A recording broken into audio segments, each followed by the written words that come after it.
E acho que subiu no telhado o gato do Dias Toffoli com o caso do Banco Master, hein?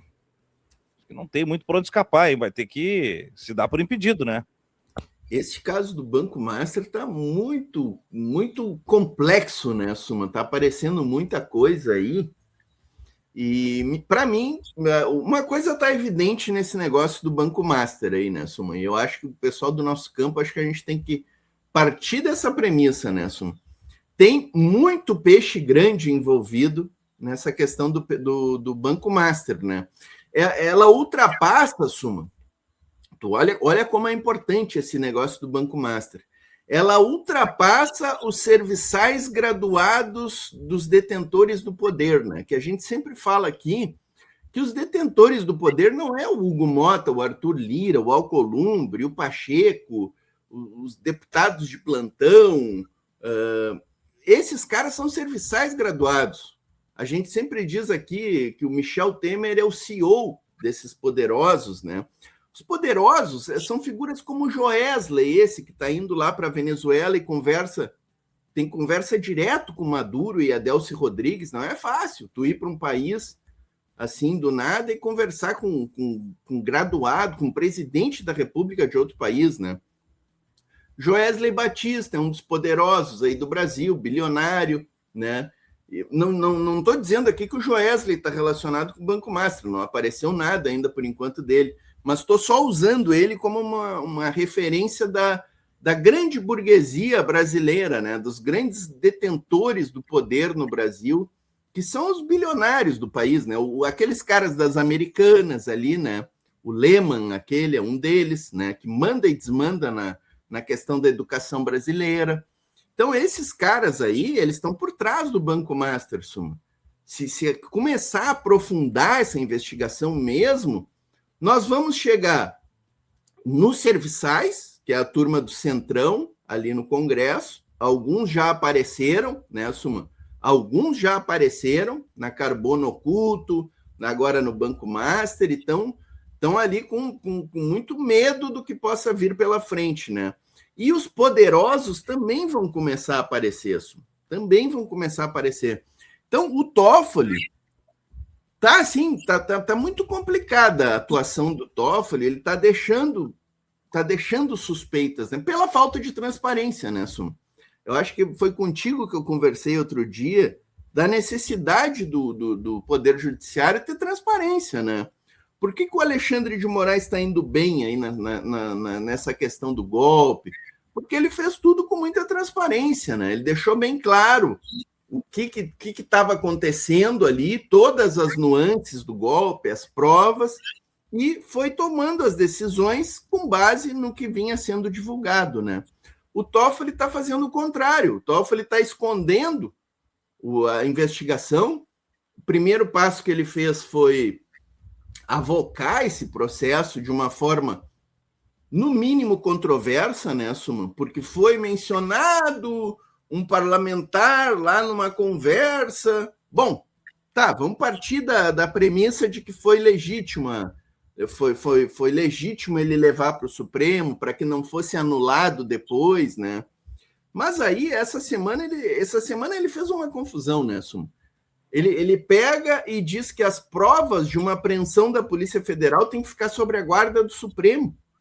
O Supremo não tem estrutura e não tem recursos humanos, Suma, para analisar essas provas. E não tem nem legitimidade, né, Suma?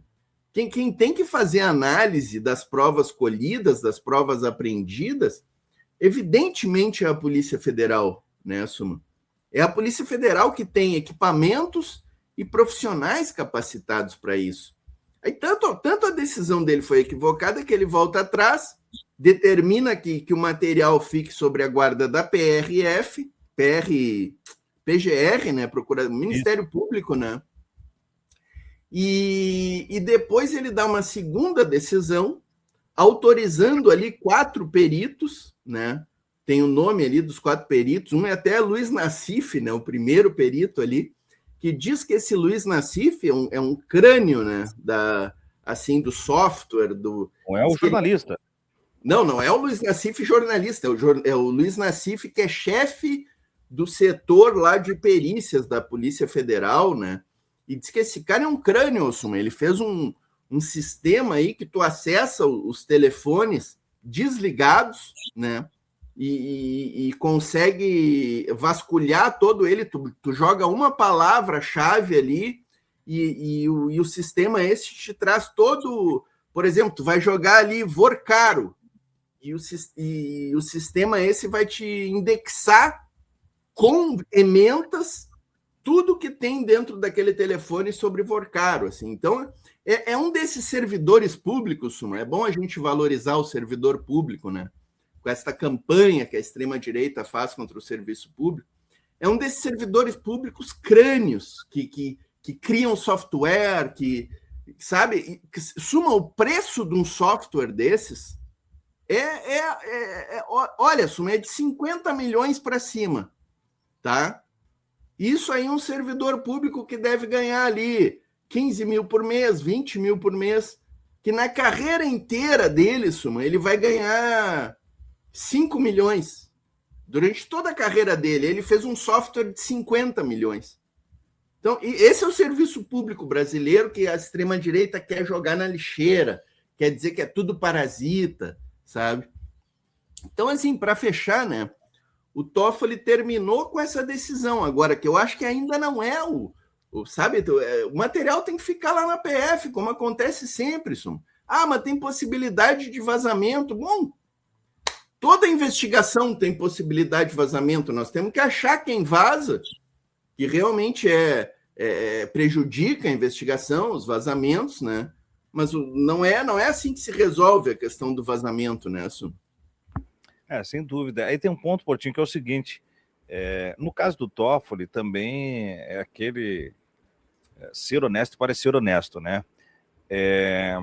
Tudo aquilo que foi construído de percepção a respeito do STF como uma corte completa, não na persona de cada um dos ministros, mas no escopo geral, ao longo do julgamento do golpe, de probidade, de compromisso, de regimento ao pé da lei, está ficando à mercê de decisões tortas do Toffoli, que contaminam a percepção a respeito dos demais ministros, né?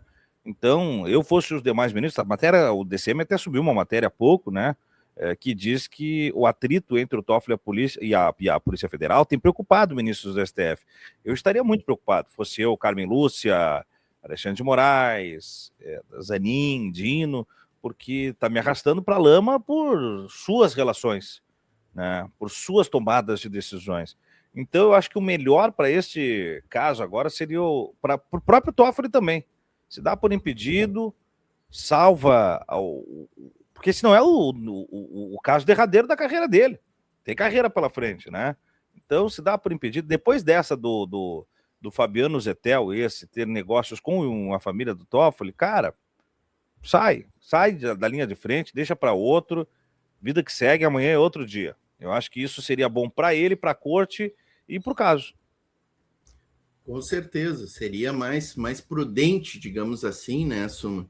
Eu até acho assim, né, Suman, que nesses episódios surge muita coisa, assim, sabe? Essas questões aí o parente do ministro, tal, tem negócio, eu acho que essas coisas aí são, sabe? Claro que tem sempre um fundo, né, complicado, né?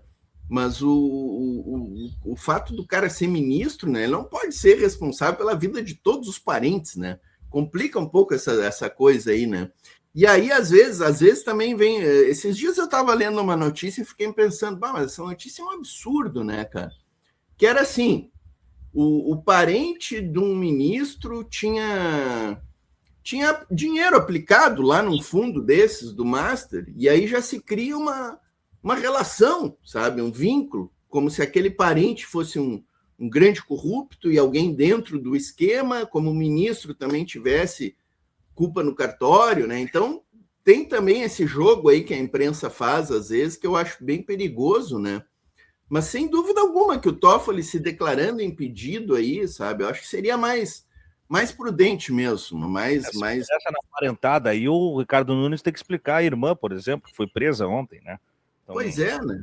Complica, né? O Nicolas tem um primo traficante, né? Eu acho que não é esse, não são esses fatores aí. Toda a família da Michelle Bolsonaro, então, por exemplo. Pois é, né?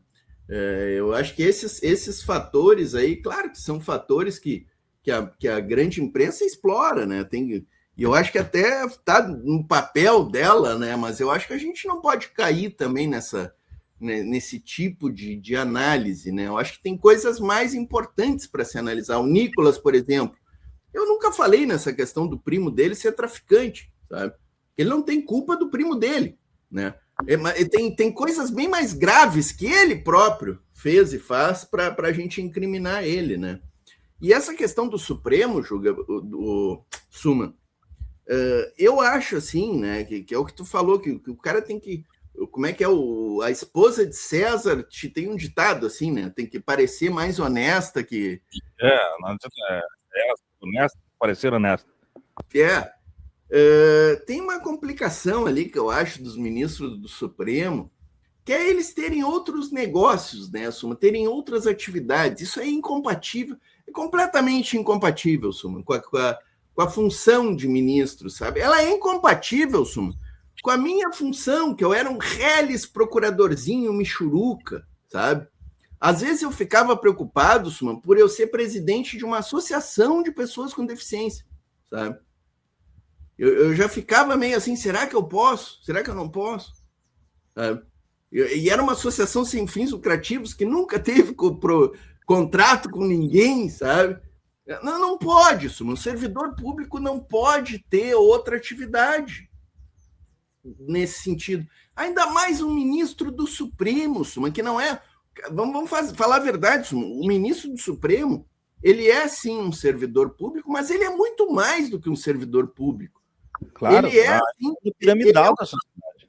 Ele é um dos 3 poderes da República, sabe? Como é que o ministro do Supremo vai ter outra atividade? Mas é uma associação de educação, não sei o quê. Não pode, gente. Isso está errado, isso precisa ser corrigido no Brasil, né, Suma? Eu já acho errado, por exemplo, até essa vitrine de coluna social, tá? Eu acho que a alguns trabalhos cabe o bônus e o ônus. E alguns trabalhos, especialmente de alguns servidores públicos, o ônus ele não pode ser performático, ele não pode ser midiático. Por exemplo, é um debate que eu tenho aqui, né? Vem de família de policiais, já falei. Eu vejo perfis de policiais, principalmente aqui no Rio Grande do Sul, policiais militares, São Paulo, até alguns entram para a política por conta disso, mas não é nem o caso dos que entram para a política, né? Teve um deputado de São Paulo ontem, coronel, mas esse não era militar, esse era do Exército. Coronel não, tenente Coimbra, ele é deputado eleito em São Paulo, me dando respostinha no Twitter. O cara é tenente do Exército, deputado estadual, e tá lá dando respostinha no Twitter, tu entendeu? Mas não é nem sobre isso. É os caras que se filmam ali, paramentado como policial militar, e vão para as operações e tal. Eu acho que não cabe essa mediatização pelo exercício da função. O mesmo para o ministro do STF. Né? O cara não pode... Cara, o Gilmar Palusa, para mim, é ofensivo. Entende? É ofensivo. É como disse o Pedro Serrano.